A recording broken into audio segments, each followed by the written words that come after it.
Hi everybody and welcome back to my channel. This is Lexi and my channel is Don't Drink the Flavor Aid, where I have been talking about all things related to cults, the psychology of evil, and current media cases going on, and my speculation about what dark triad traits could be occurring within those individuals. So today I thought that I would take a little deviation from my path away from all the evil ladies out there, as I've been covering content on the female psychopathy phenotype in season 2, and take a small detour to talk about a cold case that happened in my hometown of Wausau, Wisconsin. So those of you familiar with the Kayla Berg case, this is a cold case that is going on almost 15 years. This August will be 15 years since Kayla Berg, 15 years old, went missing in August of 2009. In today's video, we will briefly outline the case details, and then I will delve into the details that I find most interesting, including some footage that I took recently nearby the property where Kayla was allegedly last seen. So we will delve into that, but first let's outline a few of the details of this cold case. When Kayla Berg of Antigo, Wisconsin went missing in August of 2009, she was last seen at this property seen here on the screenshot of the Trace Evidence podcast on YouTube here. So this property at 1017 Wausau Avenue was condemned shortly before Kayla was allegedly last seen here, when she was dropped off by Kevin Kielczewski, a family friend who was, I believe, about 24 at the time, and Kayla was 15. So Kayla and Kevin were hanging out that night, and this was verified by several sources. And Kevin Kielczewski alleges that he dropped Kayla off at this residence here, seen again in this screenshot. And again, this property was deemed condemned, I believe, perhaps maybe a month prior, and the residents at the property, including Kayla's ex-boyfriend, Miguel Marrero, 19 at the time, no longer lived at the property. Miguel and his brothers, who were the previous tenants of the now condemned property, had moved to a new rental about a mile away, but still in the town of Wausau. And Miguel verified that he had seen Kayla Berg about a week prior to her disappearance. I believe I'm not sure if Kayla went to his new rental property, but I believe that there were allegations that she was familiar with where Miguel's new property would have been. And the reason that I'm much more suspicious about Kevin's report of not quite knowing exactly where he was going or where he dropped Kayla off is the condemned property would have been very obvious to find driving in from Antigo to Wausau, because it was right off the highway leading into Wausau, coming in from the east. So it just seems very suspicious that Kevin has a lot of I don't know responses to the questions about that night of where specifically he dropped Kayla off. And again, why would he drop her off at a condemned property when he didn't know anybody else was there? The lights were off. That would have been incredibly dangerous for a young, petite, 15-year-old girl to be left alone like that. So Kevin would have known better as a quote-unquote family friend. So leading into the details of the search, various K9 units were deployed to search multiple different areas, including the vehicles of both Kevin and Miguel, and allegedly there was a dog that identified Kevin's vehicle as having some sort of scent. I don't know specifically if that was human remains scent. I believe so, and we will get into that. And then there were also dogs that were deployed to search various properties, including nearby 1017 Wausau Avenue, where Kayla was allegedly last seen, and properties that both Miguel and Kevin were associated with. And then later on, there was a search at a national forest, and we will talk a little bit about that as well.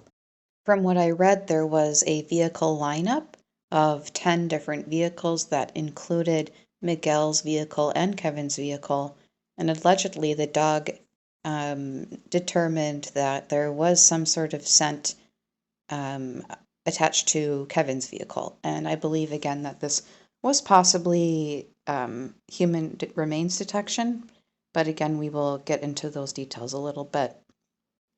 So, what we know currently as of today is not much at all, sadly. To this day, the chief investigator on the case is Chief of Police Dan Dooley of Antigo, Wisconsin, and he feels very badly that this case continues to go unsolved. And he has said that in media even as recently as a couple of years ago. Quote, "There's really not a day that goes by that I don't think about the case or there's something that comes up with it," he said. "So it's always on my mind. Always this day just a little harder because it's the anniversary date and it's another year past that we don't have the resolve finding where Kayla is at." Unquote. At the end of 2019, Antigo police and K9 units were deployed to search for Kayla's remains in Nicolet National Forest. And I believe, based off of a report from the Antigo Police Department, that they also deployed the same K9 unit that was utilized for the original search of the vehicles and possibly some of the other properties associated with Kayla, Kevin, and Miguel. So, again, that was just based off of some information from the Antigo Police Department, that a press release that they reported when they did that original investigation in 2019. So after this, it seems like Kayla's case really continues to remain cold. It doesn't seem like there's any other searches, at least not that I'm aware of. And that leads me to wonder, well, then what the heck was the point of deploying all those dogs if there's allegations that the dogs did, quote unquote, hit on Kevin's vehicle? And so I was kind of curious at the science behind these quote unquote cadaver dogs, or human remains detection dogs. I believe they're more officially known as. So I did a little research that we'll go through, including the K9 units I believe were involved in Kayla's case. And we're going to meet some really cute doggos along the way, which was a true blessing when we're dealing with such a sad case. But these dogs really are the true heroes, and I'm not hyperbolizing, and you'll see why when we talk about some of these really heroic pups. So first we'll explore Antigo Police Department's K9 unit that was deployed for the investigation of Kayla's case throughout the years, and we'll also talk about the Madison Police Department K9 unit that was deployed for Kayla's case. And again, this is all just based off of my research from what I found on the interwebs, but go ahead and do your own research on these details. So what I'm guessing is that in 2009, it was more likely that the Madison Police Department would have more specifically trained dogs as opposed to a smaller town like Antigo, Wisconsin. So Madison is a very large city, metropolitan area, and Antigo is rural. So I can imagine that's why they asked Karen Corcoran, and I'm probably butchering her name, but it's likely that the Antigo Police Department invited Officer Karen to come from Madison with her trained unit in 2009 when they likely did not have a K9 unit because they are rather expensive. And this was confirmed in a 2015 notice from Langlade County, where Antigo is located, with the Antigo Police Department requesting from the community for donations towards the K9 unit, and this was in 2015. So again, it's very costly to purchase these animals to properly train them, and then of course that the handler has to be trained as well, and it's a huge investment for that police person to build a relationship with the dog as well. So there's a lot of investment from the police, the dog, the community, in terms of having these units available in different communities. So again, it makes sense to me that they would have invited Officer Karen to come in 2009. But I do wonder if now that there is an established police canine unit in Antigo, and as well as of Wausau having a established canine unit, if any of those dogs were to utilize for these searches or not, that I'm not sure. But we will be talking about one of the doggos from the Antigo Police Department in particular, as he may have played a role in some of the search investigation for Kayla. So Nacho recently retired this December after serving 8 years with the Antigo Police Department. And I wonder if Nacho perhaps was involved in searching for Kayla in the 2019 search of Nicolet National Forest. Because I know, again, Officer Karen was likely there with her canine unit, but I'm not sure if Nacho was present that day to help search. But I imagine that if he was available, he certainly would have offered to help. And the reason I know that Nacho is just a good old boy and he absolutely would have offered to help search for Kayla even on his doggy day off is this beautiful Christmas letter that he wrote to a little girl named Emma. And this is on the Antigo Police Department header, and I will read the letter to you. It says, Dear Emma, my name is Nacho, and I'm the K9 officer for the City of Antigo Police Department of Wisconsin. I live about 3 hours away from you. When my daddy told me your story, I knew I had to write to you and tell you how much I admire you for being so strong and brave. I was born in Germany in August 2012 and flew 15 hours to get to Wisconsin to be with my daddy.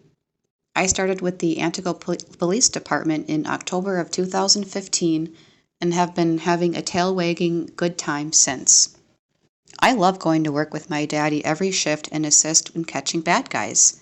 I also help with taking bad things off the street so people don't hurt themselves or others. After we finish our shift, I get to play with my favorite tennis ball, and my daddy tells me I'm a good boy. In the summertime, I love to hang my head out the window and feel the wind in my fur while we're patrolling the streets of Antigo. My favorite song my daddy plays is the Cops theme song Bad Boys while we're cruising the streets. I don't tell many people that because my daddy would get embarrassed if everyone knew how loud he sings it. I can even hear him over my barks. Emma, I have to go help more people now. I want you to know everyone at the City of Antigo Police Department is thinking about you. We hope you feel better soon, and if you're ever here in Antigo, stop in to see us. Tail wags and hugs, Nacho. So again, I'm not sure if a dog like Nacho would have been deployed in a search for a missing person. Again, I'm just not specifically sure how different dogs are trained, police canine units. But we will do a little bit further digging, talking about Officer Karen and her canine unit. So this is Officer Karen Korkorkin, and again, I'm not exactly sure how to pronounce her last name, but I'll say Officer Karen. And this is Slim. And I believe that Slim was likely part of the canine unit that helped to determine the scent on the vehicles during the original investigation, the vehicles of both suspects. So I believe Slim was probably the dog that identified Kevin's vehicle, just as far as my research is concerned.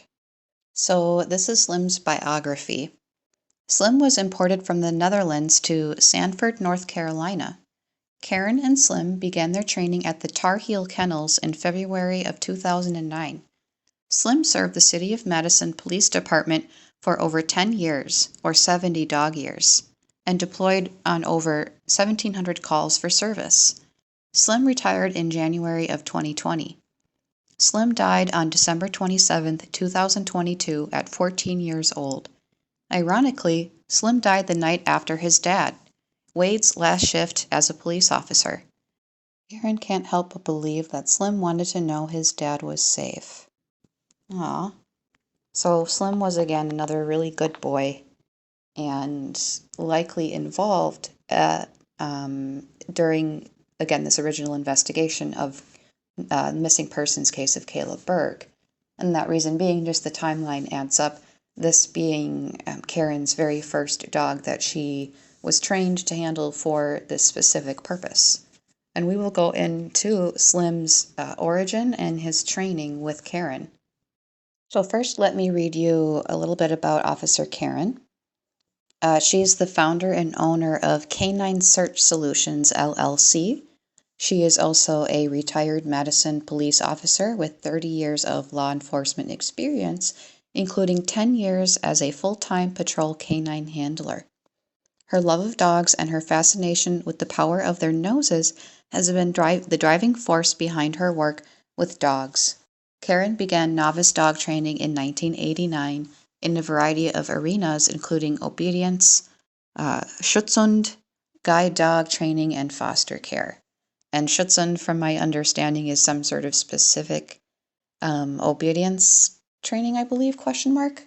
I'm not super familiar with all types of dog behavior modification, but I certainly enjoyed what I learned just about researching these types of dogs and their specific not only breeding, but their training in addition.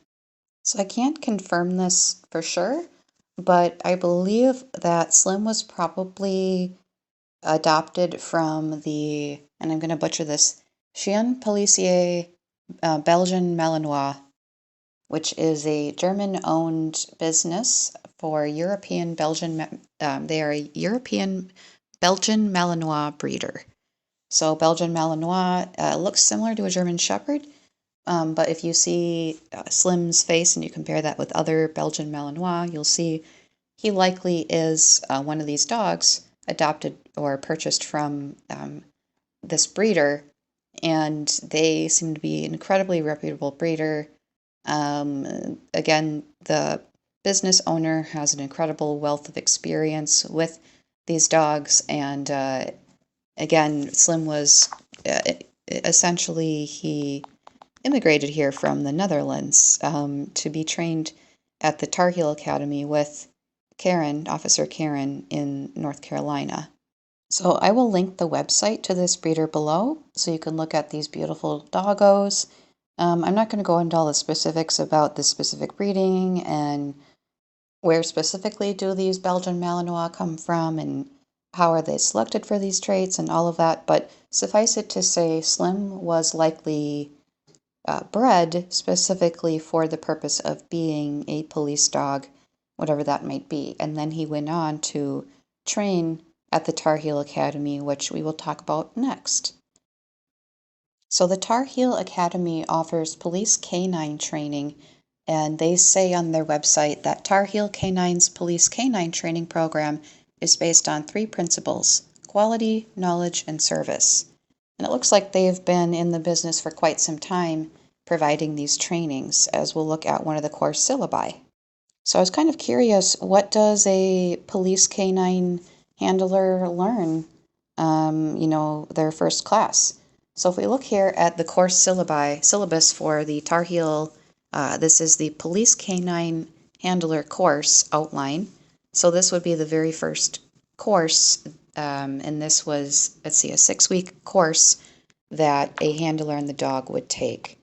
And I'm not sure how much of this is just book learning, but quite a bit of it is probably working with the dog, I would imagine. So again, this is just the kind of the base course that it seems that the handlers and their dogs take, and then they can do additional coursework to kind of specialize in whatever that the handler dog might want to specialize in, including a explosives detection dog handler course. So I don't see any specific course for the human remains detection, but it does seem that that is included in some of the coursework. So again, I'm not sure how thoroughly Slim would have been trained to deliver these types of services or what exactly he was identifying when he alerted to something on Kevin's vehicle. So again, I'm not specifically certain all the details of how these dogs are trained and what the dog is picking up on and how do they discriminate between the scents, because that's something that I guess dogs can also be trained to do, these specific police canine units. So again, there's a lot of questions I have, but so far from what I've read, it does make me wonder, again, these dogs are very well trained and they're bred specifically for this purpose. And it does kind of make me wonder, again, what was the dog alerting to? How valid was that? And that's what made me really kind of dig deep into learning more about Slim and learning about dogs like Nacho. Of course, I have way much more learning to do, and I just simply don't have all the answers about these types of things, although it certainly is nice to learn about these hero doggies. So, from the digging around I could do, it seems that Officer Karen was asked to specifically bring up her unit, which would have been Slim, to sniff the vehicles. So to try to detect human remains from the vehicles. So again, these dogs are allegedly specifically trained to only detect for human remains. And I don't know specifically Kayla's human remains or not. Again, I'm not aware of how these dogs are trained, how they detect these things, how they alert their handlers. I'm just not super well informed about all of that. But suffice it to say, from what I'm aware of, is Officer Karen was asked to come and bring her canine unit solely to um, detect any human remains from the vehicles. But I'm not aware that Slim would have been deployed to any of the properties in the area, that I'm not sure of. I do know that 7 weeks after Kayla went missing, there was a cadaver dog that was deployed in the nearby area and allegedly tracked to a nearby pond, but a dive team didn't find anything there. So I'm not sure which dog from which department was the cadaver dog that hit on one of these ponds. But regardless, I'm assuming that it was a trained animal that detected human remains in an area near a pond near 1017 Wausau Avenue. So I thought to myself, well, why not take a little walk? And I was in the area, so I figured, okay, we'll search this area a little bit and look for these ponds. So here I will show you where Kayla was allegedly last seen at 1017 Wausau Avenue. And then I'm going to zoom out a little bit. And for reference, I'll show you the west and the east. So you'll see when I'm walking, I'm going to be walking east. And I'll be going near where you see kind of that green area where Cranky Jake LLC is. So you'll see that in the footage. And the reason I'll be going over there is I located 2 ponds, and these were the only ponds I could find that were nearby this property. So I'm assuming, and this is just my assumption, that one of these ponds was possibly the location that one of the cadaver dogs hit on, meaning that they detected human remains. Again, I don't know specifically whose human remains, but again, I'm assuming they detected some odor of human remains in one of those areas. So I decided just to do a little investigating. So first you're going to just see some footage of me walking to the lot where the condemned house used to be is now torn down. And then to the left there, you will see that is Colonial Manor. That's the nursing home. And it's been referenced in some sources, I believe.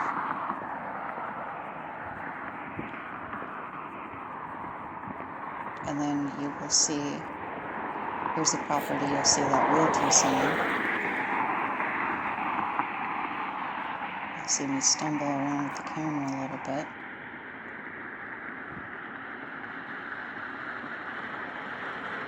And there it is, that's where 1017 house used to be.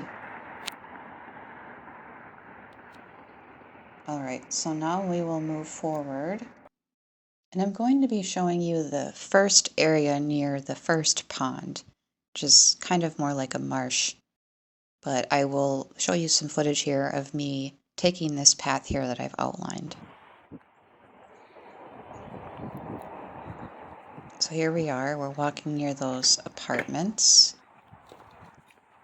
And I'm going to be walking up, there's kind of a trail up behind those trees up ahead. There's a crow or a raven, found a little spot on a tree.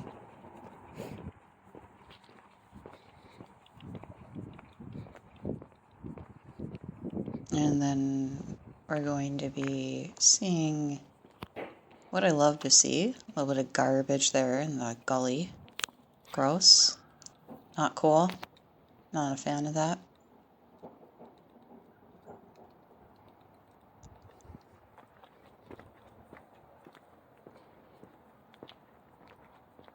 And my nice slim shadow there.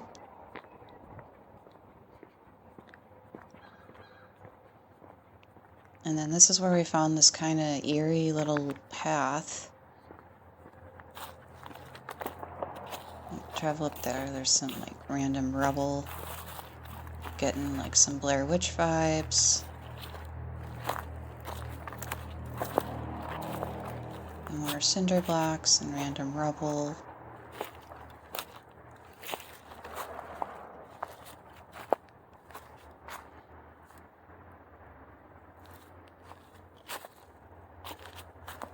Yeah, I don't know where all this stuff came from, but there's a lot of little nooks and crannies to hang out, I guess.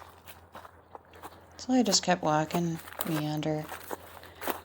You can fast forward through this, you don't find this interesting, but I didn't even know this was all back here, so I thought, I'll take a little gander. There's that another apartment complex there.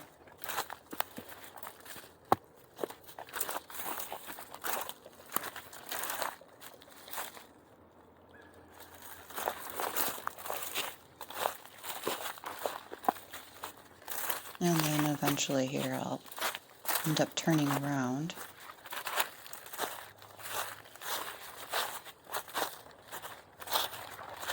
But just wanted to kind of show you a little bit of the area around here.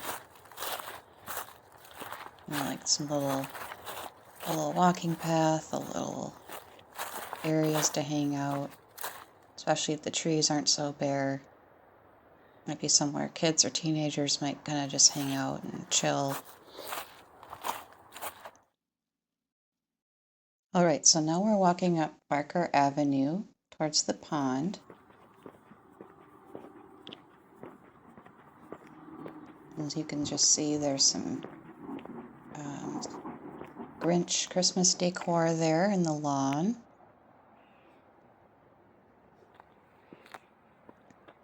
And so here's where the pond is. It's kind of more like a marsh. And this kind of little gravel pathway is behind Cranky Jake's LLC that we saw on the map. There's like a little kind of, I don't know, little gutter or something. And then this is private property, so we'll turn around here.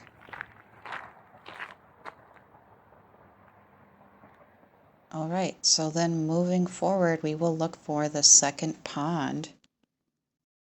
So here, again, I'll be going east, and then we will be going to down 15th Street and then to Woodbury Parkway there. And then those two orange dots represent the houses that you will see in the beginning of this video clip.